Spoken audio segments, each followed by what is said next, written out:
What's up, everybody? Good evening. Welcome to our NBA post-game reaction show. And listen, there's only a couple of minutes left here in Game 2 of the NBA Finals, but it appears, barring some unforeseen stuff, which isn't foreign to the Indiana Pacers, but regardless, looks like the Thunder are going to walk away with this one. They're up 117, just a free throw just now. They were up 19 points a second ago, so that would make it 117 to 99, I guess, now. With the free throw here by, I think that's Mathurin. Benedict Mathurin missed that free throw. Okay, so yeah, an 18-point lead for the Thunder, 2:42 left in this basketball game. We are live on YouTube. We are live on Twitter. We are live on Instagram on the Grid Network. So please check us out on all platforms. I got a comment that says, hey, Derpy Entertainment, what's going on? Again, feel free to chime in the comment section. Hopefully Arthur Hurst can join shortly. But listen, this is about what I thought Game 2 would look like. Oklahoma City desperate. Oklahoma City looking to even this thing up at 2 games apiece, understanding that, listen, they let it slip at the end of Game 1. We understand Halliburton hit the shot at the end. We had the live reaction to that on Thursday. As it's now 117 to 100 with 2.5 to go in this basketball game. Looks like the Thunder will obviously close this thing out. They actually took SG out of the game. So tells you Oklahoma City thinks they've got this in the bag. But listen, forget what the final score is going to tell you. Indiana's gotten some points late. They've gotten to 100 now, which is commonplace in the NBA today. I thought that was as dominant a defensive finals performance as I've seen in some time. Now, this is not surprising given that Oklahoma City was by a mile the best defense in the NBA. And frankly, I would argue the best defense we've had in the league since the 04 Detroit Pistons led by Chauncey Billups and company. So listen, just the length, one of the things I called out Mark Dagnall for doing, because there was a lot of attention on the Oklahoma City Thunder starting Cason Wallace and going a little bit smaller and putting Hartenstein on the bench, bringing Hartenstein off the bench. My criticism was not that, because to me, what Dagnall was saying in that Game 1 is, okay, the Pacers, as we all know, love to push the pace. It's a basketball team that's their bread and butter. So he says, here's what we're going to do. We're going to match pace with pace and then bring Hartenstein off the bench. To me, my big issue with Oklahoma City in that Game 1 was, yeah, you had the two bigs not just that they didn't start together, they didn't play a second together. Well, they got some run off the bench. Kendrick Williams came in, by the way, and got some minutes in this basketball game as well. So kudos to them. Derpy Entertainment says the Pacers stole one. That's what matters. The thing is, the Pacers can contribute at home, tied 1-1. And it's 118-100 with the Thunder with the ball, 2 minutes to go. I think it's fair to say this is over. So without further ado, my compadre for these post-game reaction shows, if we can bring him on right now, he is a Grid Network contributor, and I always bring this up, and I'm going to do this until the season is over. The points leader by a country mile on the 8 o'clock spot. It is Arthur Hurst, who is joining our reaction show. Arthur, my man, how are you? What's going on, Bryson? How you doing, sir? I'm doing well. It is great to have you back on. So, overall takeaways from this Game 2 performance. This is an Oklahoma City domination from start to finish. And that is exactly what it was supposed to be. I thought in the second quarter, before halftime started, they were going to let it slip away. They were up 21, and then Indiana cut it to 12. And then, OKC was able to get it back up to 18 to close out the second quarter. And so, that's what they needed, a much better efficient game from Shai Gilgeous-Alexander. Chet Holmgren stepped up, played big roles, and had big minutes. Jalen Williams provided better scoring opportunities. He finished with 17 in Game 1, and he eclipsed that tonight. Overall, better team performance and individual performance from OKC. There was nothing that Indiana could do, once OKC locked in. And that's why I said after Game 1, like, if they're going to lock in like this and have these boys down by 20 early, you have to lock in for the entire game. And when you can make Rick Carlisle, coach of the Indiana Pacers, be like, you know what? It's 3 minutes left. This game is over. You guys come on now. We're going to concede this one. That's how you know you've won. No question about it. And listen, SGA is going to get a lot of love tomorrow, and rightfully so. He finished with 34, 8, and 5. That you'll take that any day of the week, and did so in great efficiency. 11 of 21 from the field. Mid-range was working, all of it. This was kind of the classic Oklahoma City team performance and showed you why they were a 68-win team. You look down the box score. Chet Holmgren gave you 15 after going 2 for 9 in game 1. He was abysmal in that, on both ends previous game, settled in, as Oklahoma City started to build that lead early second quarter. Jalen Williams still struggling a little bit, 5 of 14. Caruso with 20 off the bench. I thought his offense was great, catch and shoot. I thought his defense, particularly on Pascal Siakam, was unbelievable tonight, especially at a massive size advantage. We know what Caruso gives you on the defensive end, but Siakam's a big, long, rangy player, and for him to stifle him through big portions of that basketball game, I thought was really impressive. You also obviously mentioned Kenrich Williams, who gave you good energy tonight.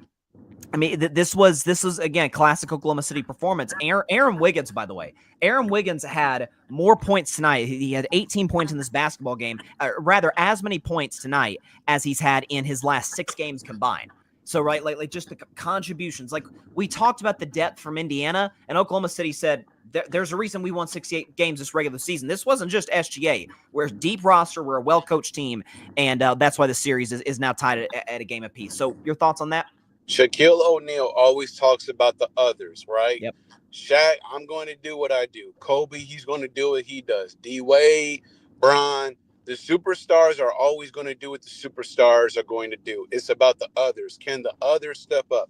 Alex Caruso, he showed you what he could do in 2020 in the bubble with the Los Angeles Lakers. We knew that he was a defensive menace, but when his offense game is clicking, it's like, wow, so we see that, yeah, he can shoot a little bit. We see that he's a lot of a slasher. Like when his shot is falling, it just opens up a lot more things. And again, it's all about their youth, right? Their youth being able to play a part in this. Holmgren being 23, J-Dub, I'm pretty sure is 24, Shea is 26. Like their youth and them being able to just grow up in this time and just being able to just learn from everything. Again, game 1 is a lesson. How do we make this benefit us? Again, instead of it being done to us, how can this be done for us? Well, we were up 20 and we lost it. We lost on a buzzer beater. That's not the way we want to go out, especially to the guy who's had a buzzer beater damn near in every single series. So you know what? When we go up 20 this game, we're going to stay up 15 plus. We're going to stay up 20, and we're going to make sure that we end this game the way it's supposed to be and the way it should have finished in game 1. We're going back to Indianapolis 1-1. I believe that this benefits the Pacers more than the Thunder. I think the Thunder should be up 2-0 right now. But with Indiana going back 1-1, this is definitely what you would have wanted. Going back to their arena, and it's going to be rocking. I already know. I cannot wait.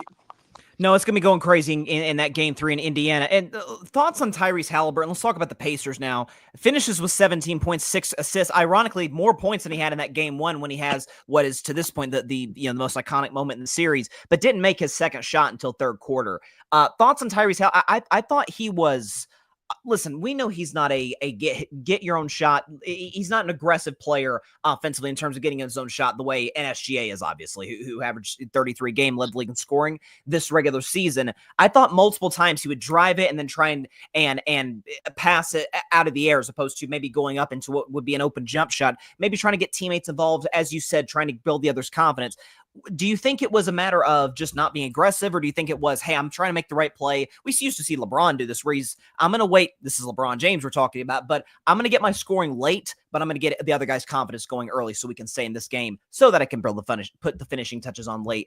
Any thoughts on what Tyrese Halliburton did tonight? Because I thought it was an uneven performance. My thing is, and this has always been my thing when it comes to the Indiana Pacers. Let's see. Hold on. I think Arthur is muted. Hang on just a second. I'm back. There it is. This is the one thing that I always look. I get the team scoring aspect from Indiana. However, your number 1 and your number 2, there needs to be a gap between them and everybody else, right? Siakam is too good to finish with under 20. Tyrese Halliburton, I know he's not that much of a scorer, but he's too good to be below 20. And their inefficiency also matters. Like that's the thing with me in Indiana from the team scoring aspect. It's like, Tyrese Halliburton, you can't early on be 3 of 11 overall Yeah. shooting, and then somebody else be 3 of 7, and somebody else be 4 of 10. Like you can't. That's what I'm saying, man. I don't know how they win these games like this, dog. I don't understand it. That it's a thing of in basketball to where it's like, man, I'm so used to seeing your A and your B just go out there, and your others, you know what I'm saying, they step up and fill in those gaps. But I'm used to seeing your two best players average 20 plus in this series. I'm used to seeing your others stepping up when they need to. I'm used to seeing others, like the Nimhards, show up a game or two and be the reason why they win. Neesmith show up a game or two, be the reason why they win. I've never really seen this much of a consistent thing of where it's the team, right? Yeah. I can't remember the last time I've seen something like this. But for Tyrese Halliburton, again, young and part of his growth. If I'm going to be this guy, if I'm gonna be this superstar, if I'm gonna be this the leader of this team, I need to go out here and I got to go play my game. He's given us 30 and 15 with no turnovers. So we know he can do it. It's just that, can you consistently do it? Siakam can consistently give me 20 and something. But we know that, right? But it's just a matter of finding your rhythm, finding your shots, putting the ball in people's hands, you guys going out and making plays. So there can't be a thing of, oh, I'm going to be aggressive now and this. Like, even with LeBron, even though he'll start off slow, it's still a little bit of a balanced scoring every single quarter, right? I'm gonna give Right. you 5 here, and then I'm gonna give you 7, and then I may go off for 10 right in the third quarter. There goes 22 points, and then I'm gonna pitch in an extra 5 to 7 points in the fourth quarter. There goes your 29. So if Tyrese Halliburton can find that balance of scoring throughout the quarters, I think Indiana will be a lot better than they are now. Taking it possession by possession, quarter by quarter. That's a great way to look at it. And I think that's what the all-time great scorers do. Like, we look at these gaudy statistics, and there was a season where Kobe Bryant averaged, I think, 37 points per game. But maybe from his perspective, and obviously Kobe was a volume shooter at this point in his career, but Kobe could look up and say, okay, yeah, but that's 9 points a quarter. And given that I'm playing 38, 39 minutes a game, that's light work, right? Like I can do that on the number of shots that I take. Listen, Halliburton would tell you, like, I don't want to be an inefficient player. That's not his game, and you don't want him to deviate from that. It's gotten them this far. It's got them to 3 wins away from a championship. But you do wonder if in this game 3, which I believe is on Wednesday, curious what the line is going to be for that game, if that's opened yet. Oklahoma City's a 4.5-point favorite at Indiana for game 3. That line just opened. I don't know. My gut almost seems to be telling me Indiana, and the points there, just because they've been so great at home this postseason. They did lose that game 3 to, or rather, they've lost their last 2 game 3s at home to the Cavs and to the Knicks. It's going to be interesting, but like you said, it's just about finding that balance. And ironically, what's funny, they only score 4 fewer points in game 2 than they did in game 1, and they got the balance scoring. They had 7 guys scoring double figures, but like you said, nobody above 17. Halliburton led them in scoring. Like, that's, to your point, that's where Siakam's got to step up. He was only 3 for 11 in this game. As I mentioned, Caruso, I thought, absolutely locked him down over the course of that basketball game, and he's gonna have to step up. And I just the only go yeah. ahead, my fault. No, go ahead. But again, this was one of those things where it's like Tyrese Halliburton as the lead guy. I got to step up and be the lead guy. Miles Turner, the veteran, who's been there, I'm pretty sure longer than everybody. I got to step up and play my role. It's like, if Siakam struggles, somebody else got to, you know what I'm saying? And again, that's where the guy usually turns into the guy, and he just goes off for 30, right? So that's what I'm saying, where it's like for Tyrese Halliburton, again, young, he's able to use these moments as growth, especially, being so far deep in the playoffs in his career for the first time. Like, okay, like, this is what really rising to the occasion means. Yeah, I can be clutch, make all these buzzer beaters and stuff like that. But again, that's not going to be able to consistently win me anything. I've got to go out here and consistently give you 20 plus, close to 10 assists or over 10 assists with limited turnovers, right? So that's where it's like, for me, Tyrese Halliburton got to find that engine within him to be like, you know what? I have to put my imprint on the game and consistently make the Thunder defense work and worry about me.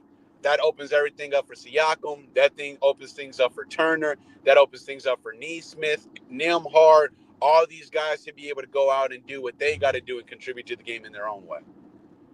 No question. I think that's, I was just thinking as you were saying that about how, Tyrese has got to step up if Siakam doesn't have it going. There is, I'd say the most, and this I think shows you the lack of, not to poo-poo this finals, but to say that this doesn't have quite the juice that other series have had, to say the very least, where I feel like the most controversial topic of this series is Tyrese Halliburton a superstar? And that feels like a pretty split 50-50 opinion right now. And those that on the side that would say he's not could point to a game like this, not just say, oh, he only scored 17 points, but say, I'm not even that surprised, and neither are you, that he scored 17 points, because that's not who he is. I would contend and say he's a Chris Paul type of superstar, where he's not going to give you 25 to 30 a night, but he's going to get other teammates involved. He's going to be a great leader and whatnot. But I think what I was saying earlier, though, the only way, and this is why I did think the series would go 6 games, because Indiana does have such a great offense, but I think the only way for them to be consistently successful and get great looks against this OKC defense is just push that thing in transition. Like, because OKC's half-court defense, Arthur, and this is maybe the best comparison I can give to these Pacers, but OKC's defense is like the 04 Detroit Pistons. It really is. Where you've got the 2 great bigs, you've got great perimeter defenders in the half court. I mean, you got to remember that defense shut down prime Shaq and Kobe. Like, they were an all-time great defense, particularly in the last 25 years. The best way to beat a great defense is to get them on their heels, to get them out running. And whenever Oklahoma City goes to that, Hartenstein and Holmgren lineup, it's just hard to get good looks down low for a team that's got a good big and Miles Turner, for a team that likes to drive and kick. The offense just isn't quite as effective. So I just feel like they got to push and transition more moving forward in Game 3. And that's also where, again, Miles Turner's got to be a threat from outside. You have to bring out Hartenstein. You got to bring out Chet Holmgren. When Obi Toppin is in, you have to knock down your shots from the perimeter. That's just a consistent thing that they're going to have to be able to do. And we know that Miles Turner is a very good stretch 5. He's been one of the best of the last 2 years, damn near ever since he got in the league. But it's that you're going to have to make the defense work in order to open up the paint and be able to get them driving kicks that y'all want. Y'all got to knock down your shots. If you're not knocking down your shots and you're not able to be a threat from outside, and you're letting 2 bigs of OKC be able to just roam the paint, what are you doing out there then? So sure.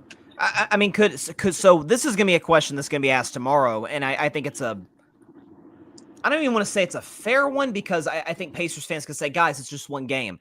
Is it on the board? Could someone make the case and say, okay, Game 1 was, that was the Thunder slip-up game. This was like the 0-1 finals, where AI goes off, has the iconic moment. Halliburton didn't go off, but he has iconic moment. They came back, whatnot, and Oklahoma City just dusts them in the next 4 games. Do you think that's going to be something that happens? Do you think the Pacers are going to say, you know what, we're good. We got the 1-1 split. We got 2 games at home. Let's at the bare minimum get a split here. Do you anticipate they winning games 3 or 4?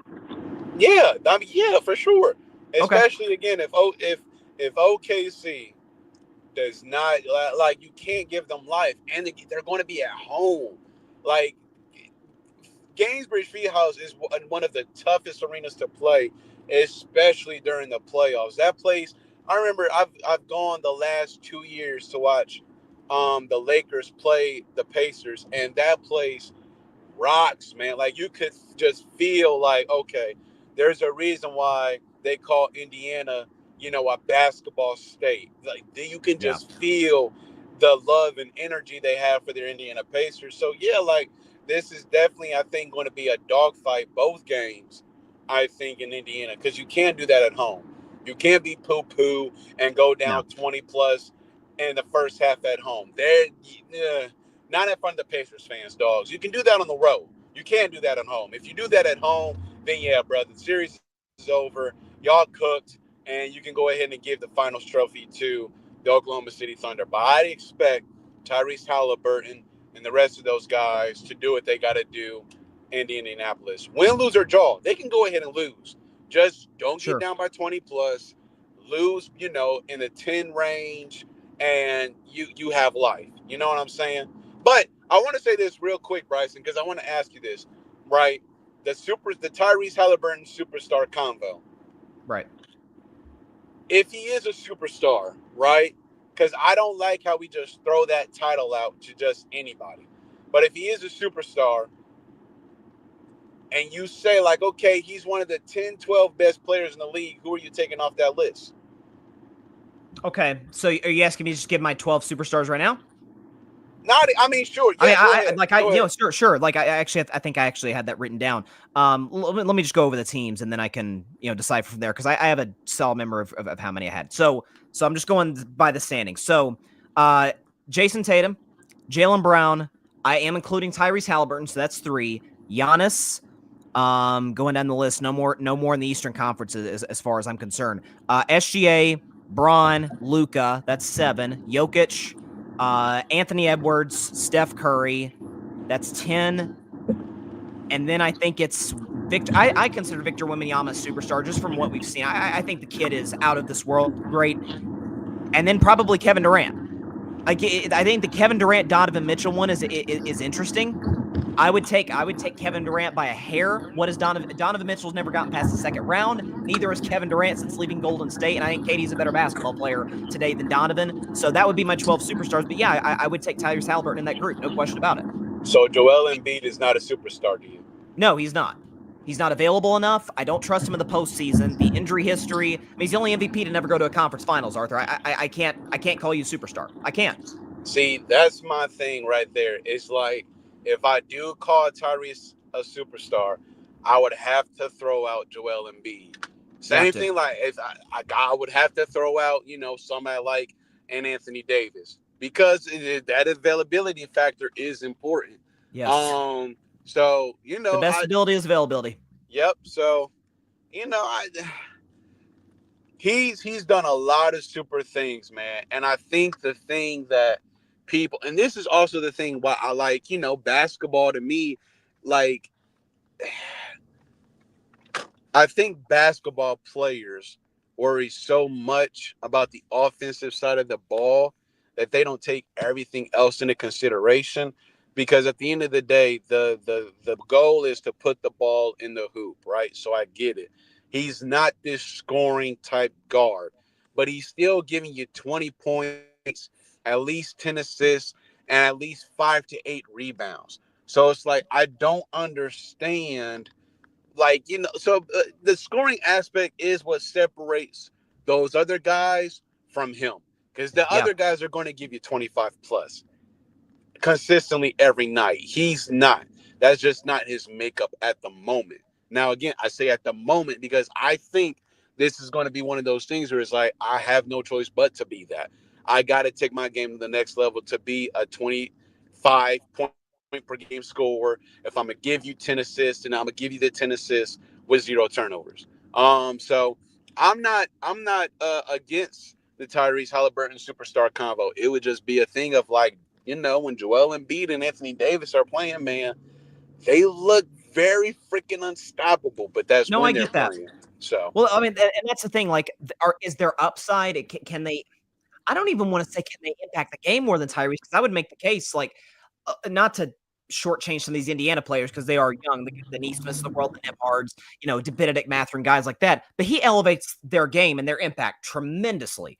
And absolutely. So, like, Anthony Davis, as awesome as he is in the defensive end, what he can give you offensively given the game, I don't feel like he makes other guys better. I know Embiid doesn't make any other guys better. He hasn't had a whole lot of playoff success, and frankly has been quite bad in 3 game 7s in the second round. So, like, it's the availability factor. Like, this is 2 straight years that Embiid has dealt with major injury. Anthony Davis, it really just depends on a regular Wednesday night in January. He could be out 4 weeks. Yep. So, and that's just been the reality for most of his career. So, and by the way, what does Anthony Davis want as the number 1 option?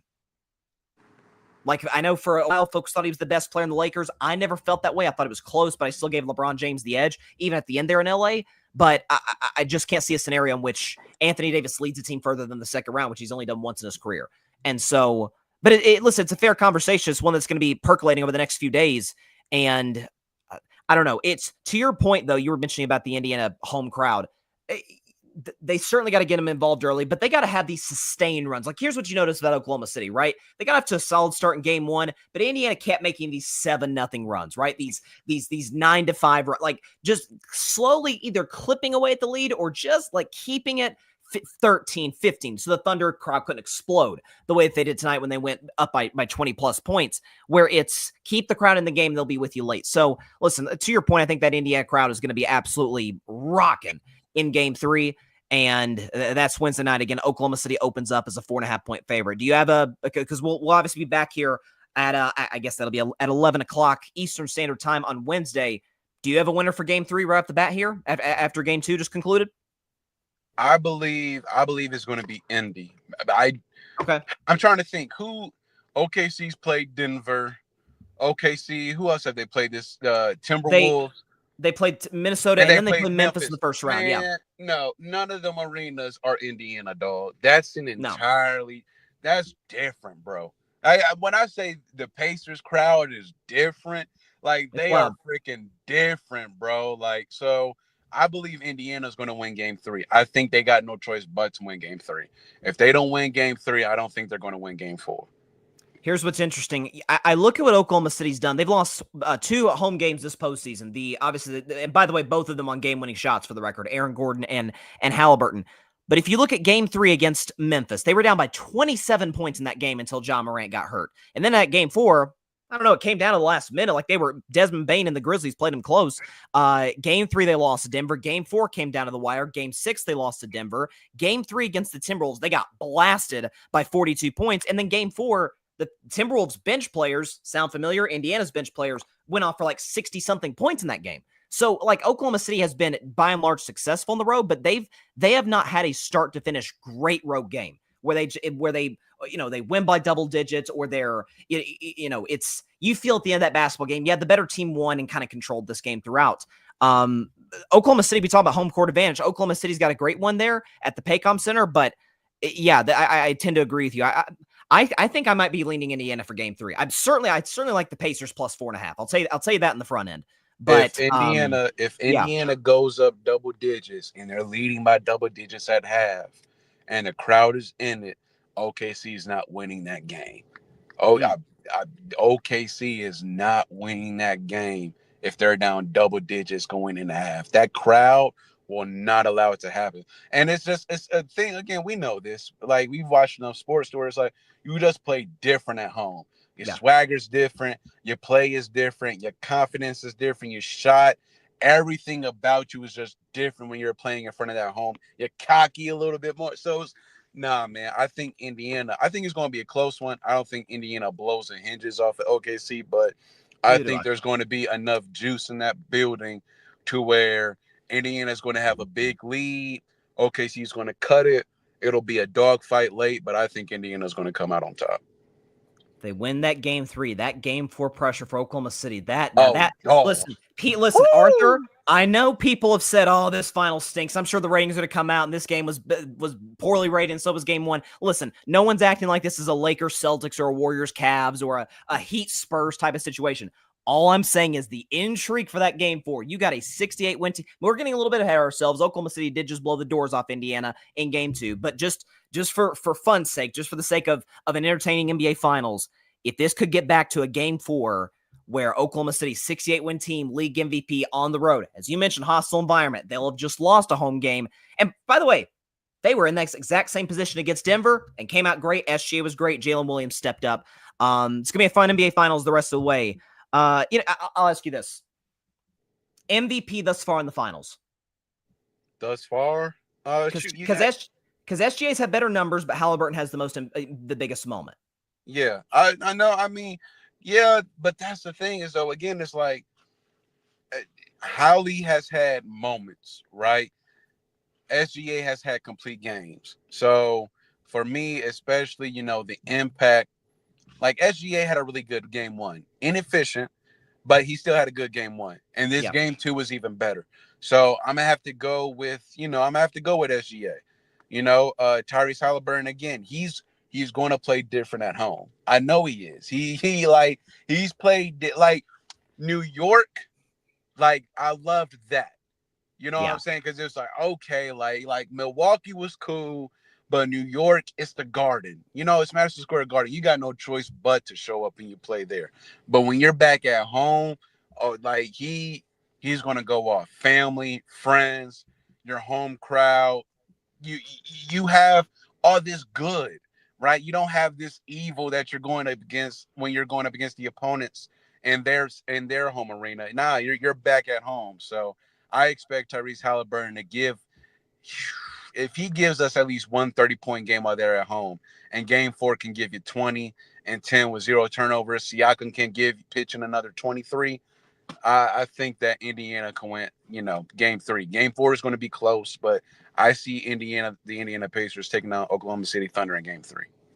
Okay. I think I tend to agree with you. I may change my pick before then, so don't hold me to it, Arthur. We just got done with game 2. We'll see what we have for game 3. So, all right. Appreciate you stopping by. Appreciate everybody chiming into the comment section here on YouTube, Instagram, and Twitter. We will see you guys on Wednesday night at 11 p.m. Eastern, 8 p.m. Pacific time, live on the Grid Network's YouTube, Twitter, and IG. Shout out to Arthur Hurst, by the way, the leader by a mile once again on the 8 o'clock spot, looking to finish strong, let's say, because you're going to win this thing. You are up 3-0 with a convincing lead in this proverbial 8-0 series. So shout out to Arthur Hurst. 8 o'clock spot, by the way, will be on Tuesday at 8 p.m. Eastern. Our post-game reaction will be at 11 p.m. Eastern. So stay tuned for all of that. Have a great evening, everybody. Stay safe out there, and good night.